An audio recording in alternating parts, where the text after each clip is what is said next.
Well, hello and welcome to Artefact. Can you believe it's our third episode already? Delighted to be here again tonight. And once again, thanks to everybody for their feedback and their help.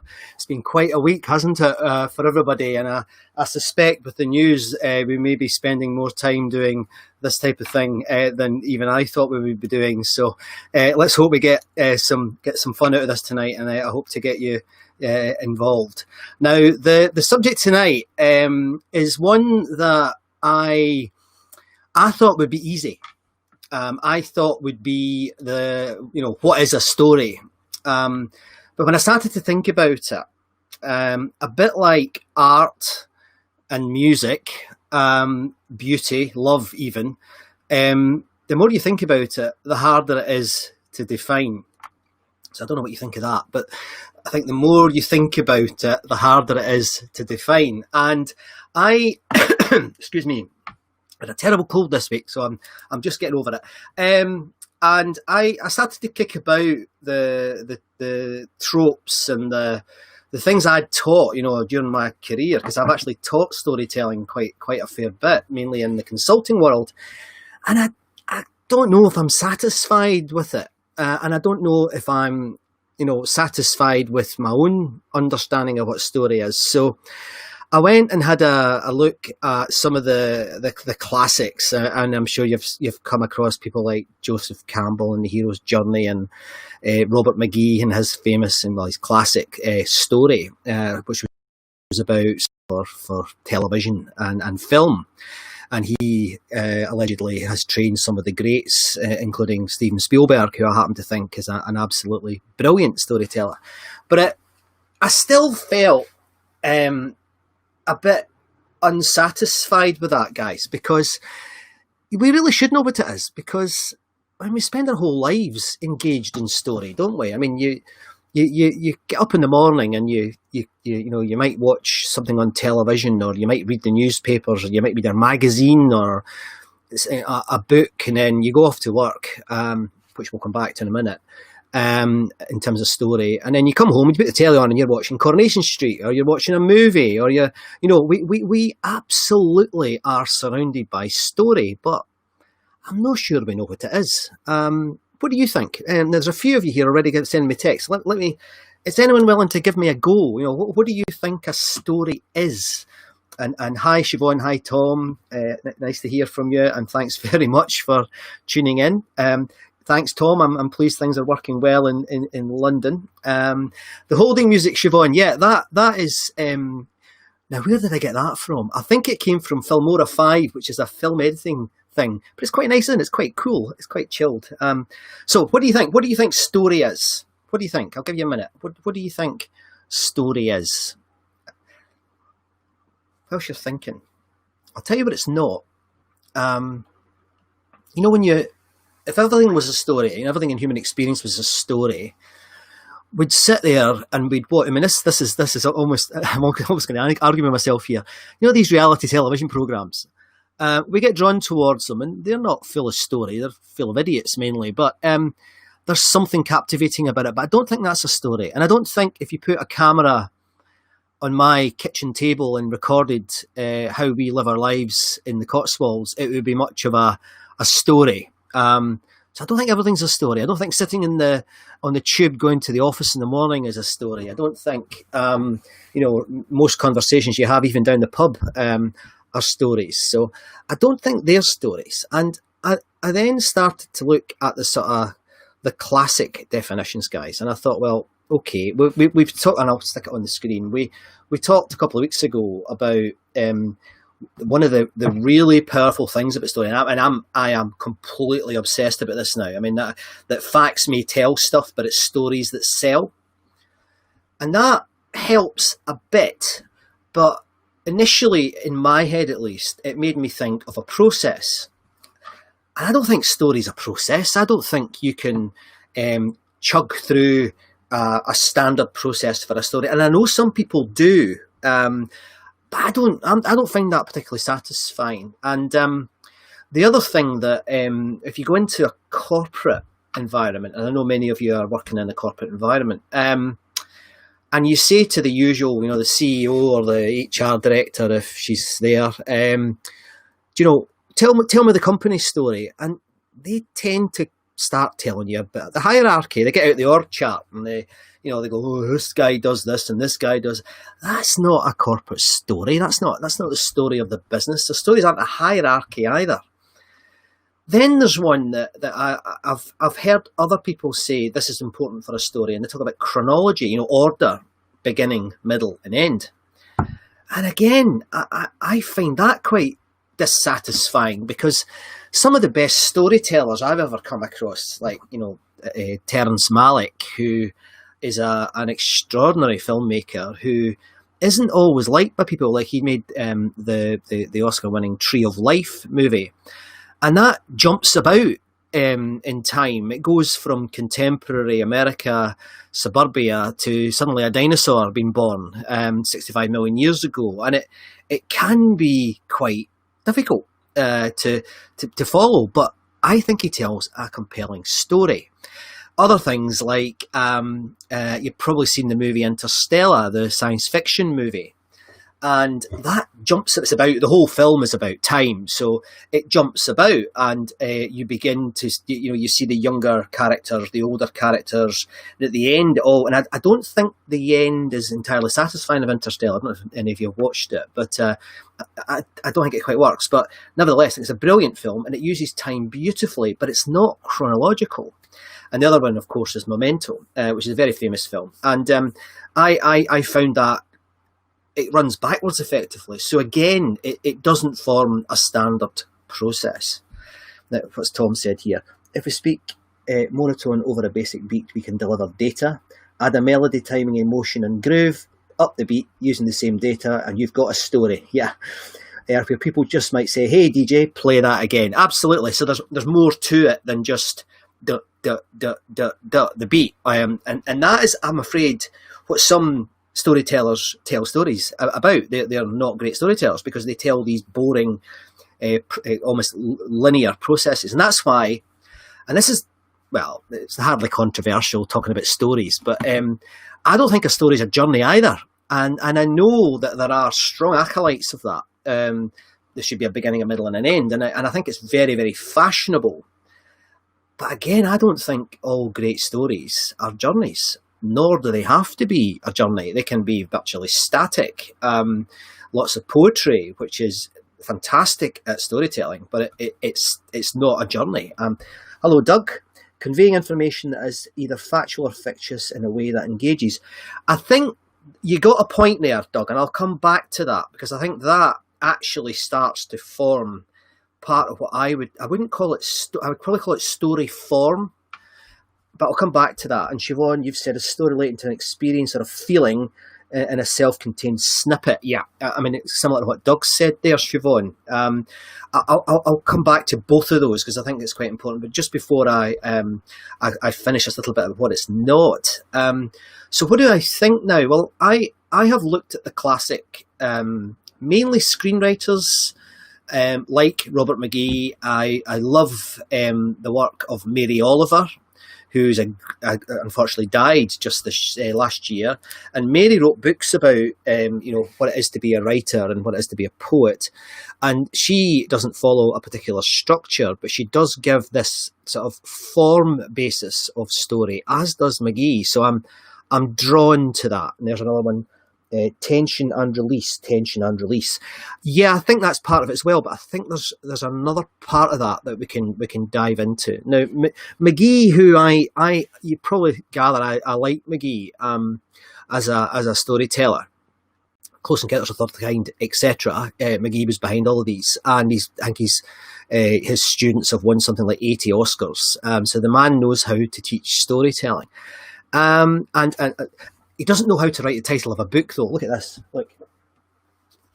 How on earth did he come up with that? Storynomics. I mean, a good book, incidentally. It's Storynomics by Robert McGee.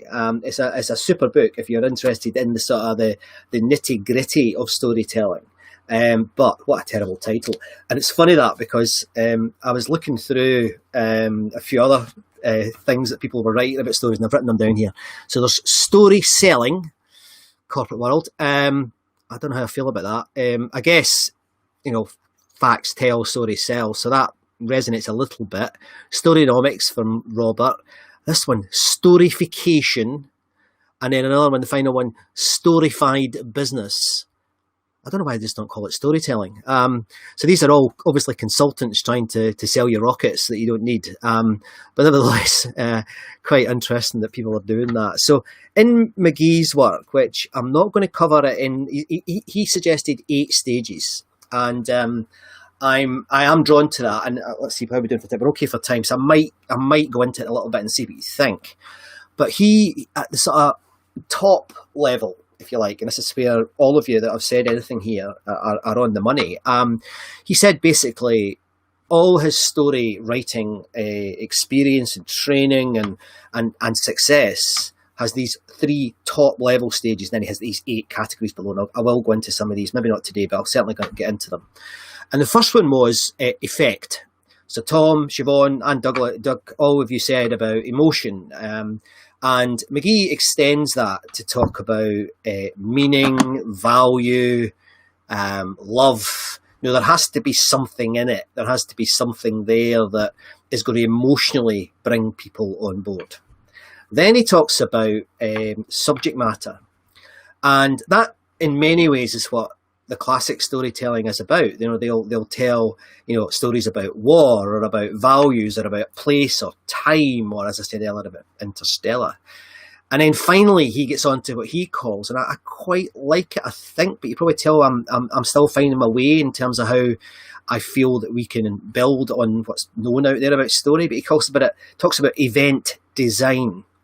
And I'm going to spend a bit more time on that, but before that, there's a few more pieces of info coming in here. I just want to make sure I'm catching everybody's questions. Tom's thing, whatever the structure, like the hero's journey or rags to riches, 2 of the 7 structures. Yeah, I've read about the 7 structures, Tom. Tension and release runs through all of them. Where would rom-coms be without tension and release? And would any soap operas be without tension and release? Would there be any? Well, yeah, I think you're right. But I still think that's only part of the story. It's one of the forms of story. But yeah, thanks, Tom. I think you're absolutely right. But let me get back to event design, and I'm interested to see what you think about this, guys, because it does seem that the majority of stories have a protagonist and an antagonist. And it's the relationship between those two that seems to be the sort of the driver for most stories. So you have, the classic, Jaws in space, Alien, which was Sigourney Weaver's character against the monster, against the alien, the classic one. And there's all the Superman films and all the current sort of splodges of Avenger movies, and I'm not that keen on them. But these are all very simple antagonist versus protagonist. So I quite like that, and I when I'm thinking myself about story, whether that's for the keynote stage or it's for when I'm writing, I do actually try quite hard to think about the protagonist and the antagonist. Am I always the protagonist in my speaking stories? No. Is there always somebody trying to do something bad to me? No. But nevertheless, that relationship is something that's and that touches what you've said, Tom, about the tension and release. You build the tension, you release it. So I think that I'm comfortable with that. So what do you think? So I'll just repeat those 3 upper levels that McGee recommends everyone to think about. So the first one is effect. So it's important to think about, what effect do you want the story to have? Think about somebody like, probably the greatest storyteller, certainly I love his work, is Shakespeare. And isn't it amazing that all these years, these hundreds of years later, his stories are as relevant and as rich and as useful as they ever were? And I would argue that that's because he thinks very much about, what is the feeling I want to get from this? Is it a tragedy? Is it a comedy, etc., etc.? And I'm very much drawn to that, and it does hint, I think, at why someone like Shakespeare is incredibly sustainable in our culture, and it's not just British culture; it's across the world. So that's the first one. So that's effect. The second one is the subject matter, No, sorry, I'll go back. Forgot something. With effect, I think that's the one that certainly a lot of people in the corporate world forget. They start with the subject matter, so it'll be their product, or it'll be their opinion, or it'll be the news or something, and they'll just be, splurging that out rather than thinking about who am I trying to impact and how am I trying to make them feel. So Doug, I know Doug, and Doug is a terrific actor. And I think the acting profession are great at this. They really understand how to get emotion over and how to deliver that emotion. And when you see the great actors, they are great because of their simplicity oftentimes, not because they're overacting or overdoing it. They're very simple, and they show that emotion. I've got hello, Martin. Thanks for joining us. Did Shakespeare have a timeless formula then? Ooh, well, it looks like he did. I think I can't imagine Shakespeare diminishing. In fact, the evidence is that Shakespeare's work is growing. And what's interesting, and this is a point that I will hopefully have time to think about in the future, but what's interesting is one of the things the directors do with Shakespeare is they reimagine Shakespeare. And one of the things that I think works, and there's so many examples of this, but you can use someone else's story, but you can reimagine it. And if you get a good stage director who's producing a good version of an ancient Shakespeare play, they can have a contemporary story using even the language that a lot of us don't understand. But such is the power of the emotion, Martin, and the way he invokes that emotion. Yeah, pretty timeless. I'm fortunate to live very close to the RSC in Stratford, and I've seen dozens of plays, and probably half of those were delivered in different styles. Contemporary. There's one that was an African dance style. There was another one which was basically in a classroom, which was Macbeth. I've seen all sorts of different productions of it, and they don't all work. I saw a terrible retelling of Macbeth with Doctor Who. Was his name the first one in the reimagined Doctor Who? I've forgotten his name, but oh god, it was terrible. It just didn't work because they had these accents that were, I think they were meant to be Yorkshire accents. I'm not against Yorkshire accents, but I don't know, it just didn't work for me. But yeah, so to answer your question, Martin, I think Shakespeare probably does have a formula, and I'll tell you what, I'll look into it more, because I do have I've got a friend who works at the RSC, and her and I have spoken about Shakespeare and story, and we've got an email exchange. I'll just dig it out and see what her thoughts were. She was very much in the reimagining school, so I'll see if I can dig some stuff out for you on that, Martin. Tom, Sir Ken Robinson used humorous stories to gain people's attention for maybe 2/3 of his hour, then delivered his messages once we'd fallen in love with him. Amen.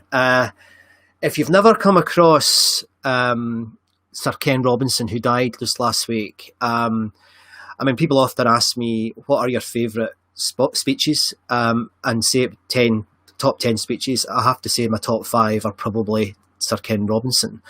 And his use of, he also, Tom, used not only humour, he used his background. He almost stepped back. His accent got stronger. He was a Liverpudlian, and he riffed off of himself. And from week 1, the folks, if you remember, I spoke about how we should all be, looking at our own stories and being almost like archaeologists of our own lives to create stories and to tell stories.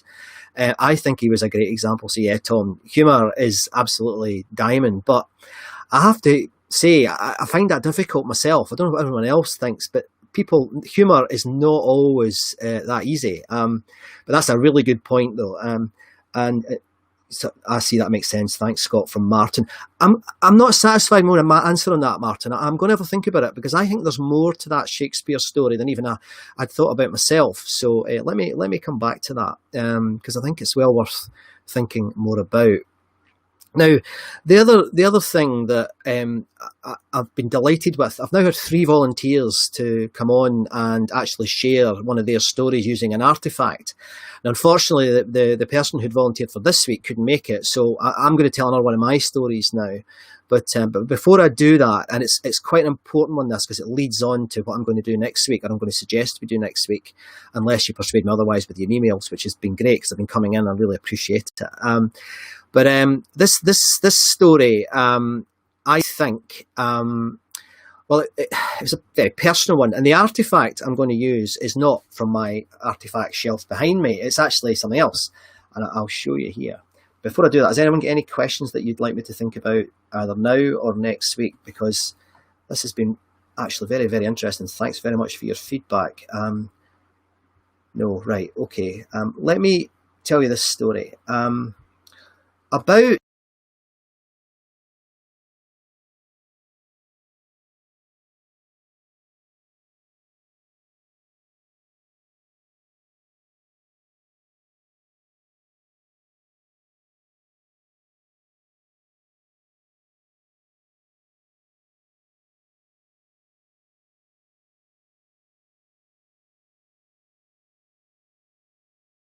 the doctor thought I had a cancer in my nose here, and because the septum here, this is the cartilage here, it's not bone, had moved and has blocked that side of my nose. That's probably why I speak with such a funny accent, folks. But anyway, he thought there was a possibility that I had cancer, so they sent me for an MRI. And an MRI is basically like a long tube, and they put you in the tube. And with me, because it was my head, they basically strapped me with it felt like 2 bricks into this thing, and they put on some appalling music.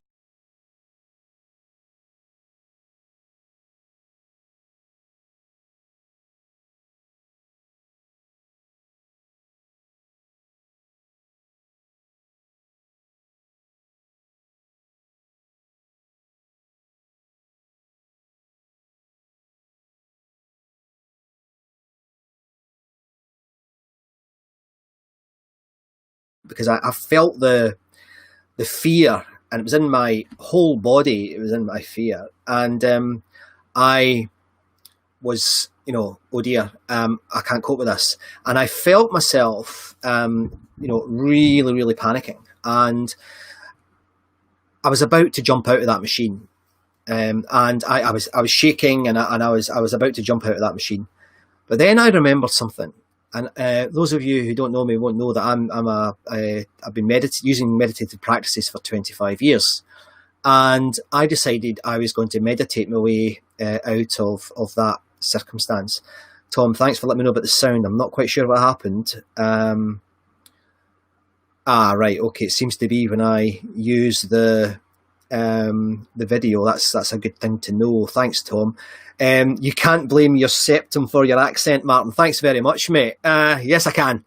Anyway, so there I'm lying in this MRI machine, and I'm thinking, what do I do? And I was about to panic. And I realised that there was an option, and that was to meditate. So those of you who've done the sort of what's called Vipassana meditation, or it's been bastardized into what's called mindfulness these days, you'll know this. I went to my feet, and this is a technique in meditation. It's quite an introductory technique to meditation, but nevertheless very effective. It's called a body scan, and what you do is you close your eyes and you go to your feet. So if I say to you now, it works even over this sort of environment. If I say to you, think of the big toe on your right foot, I bet you can now feel it, but a few seconds before you couldn't, but you're now aware of that big foot. Feel it touching the inside of your shoe or the carpet or the bath, whatever you are. You feel it. So I went to my feet and I started to do a body scan, and I went right through my whole body. So with that particular method, you basically imagine your foot, your ankle, your shin, the muscles in your shin, up through your leg, through your groin, up through your head, and then back down again to the other foot. And after 40 minutes of doing the body scan, I basically opened my eyes and I was out of the MRI scanner. Now that story, I tell that sometimes in the context of teaching meditation, because it's a good introduction to, how we seem to be having problems with the sound, folks. That's disappointing. I can't see what's wrong. I'm sorry. I'll have to have a look at that when we finish. So I quite often use that story when I'm teaching meditation. But the other thing it does, and this is what I would like to do next week. It also does something with it demonstrates something with stories that I think is incredibly powerful. Things can be real, but not true. Things can be real, but not true. I genuinely was scared about going into that MRI scanner, but there was nothing going to happen to me. And I even knew nothing was going to happen to me. And that demonstrates, I believe, one of the key things about stories. They don't have to be the truth. You can make stuff up. After all, that's what many writers do. They make stuff up. But actually, it still has an impact on you. So something can be real in a story and can have an impact on how you felt about that story and how you live your life. And I mean, I don't know about you guys, but I've had moments in my life where stories like when I was 17, Dead Poets Society starring Robin Williams was released. Now, I know it's sentimental. I know it exaggerates the power of relationships in schools. I absolutely love it. And I used to live in a squat in Edinburgh with 7 women. That was an experience. And that's another story. But I used to watch that film pretty much every week, if not every few days. And it had a profound effect on my love of literature, my love of movies, and obviously my love for Robin Williams, who I think it's recently his anniversary of his death. And that story isn't true at all. But it had a profound impact on me, and it sent me on a journey. And just over here, I've actually got the book that they used in the film, the book of, I'll show you, rather than me just say I've got it, I'll actually show you, because there's one point in the film when they're talking about, classic poem, and you can tell this is a rather exhausted copy of it. This is the book of poetry that he actually talks about in the movie. And I went and got this in a bookshop in Edinburgh, and this is a well-used book, as you can see. And I'm very grateful for that, and always will be. So next week, what we're going to do is we're going to look at the power of myth and why myth is such a powerful type of story, and why myth can be something that we can use, retell in our environments, whether it's a corporate environment or a personal environment, or even if you're writing a book. There are things you can do with myth that are incredibly powerful. So I think next week we'll do that. Unless you persuade me in something else, I think we'll do that next week. I've just got a couple of other things coming through. I've had an MRI. Scott didn't like it either. Sound keeps dropping. Yeah, I'm. Thank you for letting me know, folks. I will investigate that and see. It's not happened before, and I think, as Tom suggested, it may be because I used a video. So my apologies for that, and I'll do my best. I'll just not use video again next week. So try and remember this idea about something being real and not true. I think from the chat, I really appreciate the ideas that you've all given me here, guys, because I think the tension and release comment that we got from a couple of, mainly Tom, but that was really helpful. And I think the humour aspect is something that I think I maybe just think a little bit more about, because I think Robinson was a good example. If you've never heard of Tom Robinson, that's another storyteller. It's worth looking at. So thank you ever so much for tuning in. So next week, we're going to look at myth and story. So thanks again, and I look forward to interacting with you once the video's off. It seemed to be last week, lots of people were still chatting, which is terrific. I'm hoping that I get more than one viewer on Twitch this week, folks. I had a great response on Periscope, which is surprising, which is terrific. So I was chuffed to bits with that. And of course, my Facebook, YouTube and LinkedIn colleagues are so much appreciated. So thanks again. I'll speak to you all again next week. Enjoy your week. And I hope on Friday, if you've not noticed, I'm now doing I'm streaming some of my content on a Friday. It's free of charge. 12:30 every Friday, 6-7 minutes of your time, and I'm in the comments and we're watching something together. So if you get a chance to watch that, have a look. I'm sorry about the sound this week. We'll do my best next week to make sure it doesn't happen. Good night, and I'll see you again very, very soon. All the best. Bye-bye.